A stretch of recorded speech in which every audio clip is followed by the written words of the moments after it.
Kulang pa to. Magkano ba isang kahon na Red Horse? Kulang to. Bawasan natin ito sa pambigas natin. Bawasan to pambigas. Yan. Ito. Huwag mong subukan. Masisira ang buhay mo. Ito. Yan ang pambigas niya. Budgeting strategy. So, bigas. Tapos, tubig. Tapos, Red Horse. Tapos, kuryente. Yan, kuryente. Tapos, bigas. Tapos, tubig. Kuryente. Red Horse. Yan, hindi pwedeng mawalan ng tayo ng supply dito sa Red Horse, no? So, bigas. Tubig. Kuryente.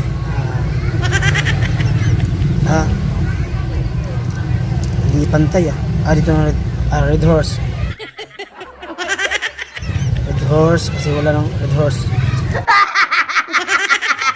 Tapos bigas. Tapos tubig. Tapos kuryente. Red Horse.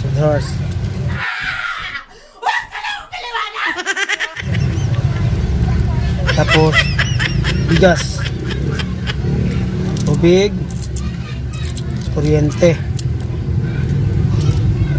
Ay, teka, lugi pala yung Red Horse. Bawasan ko to ng Red Horse. Kasi bibili pa kasi ng yelo, Red Horse. Tapos okay na siguro.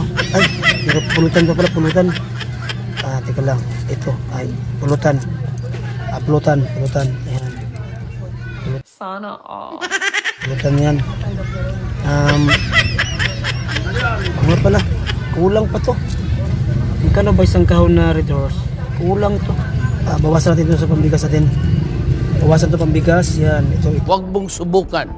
Masisira ang buhay mo. Ito. Yan. Pambigas na yan.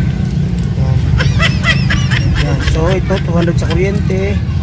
200 din sa tubig.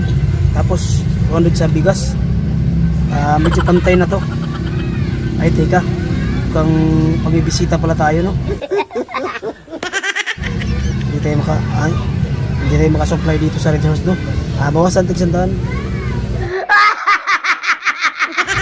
Red Horse. Okay na to. 100 sa bigas, 2 kilo na rin to.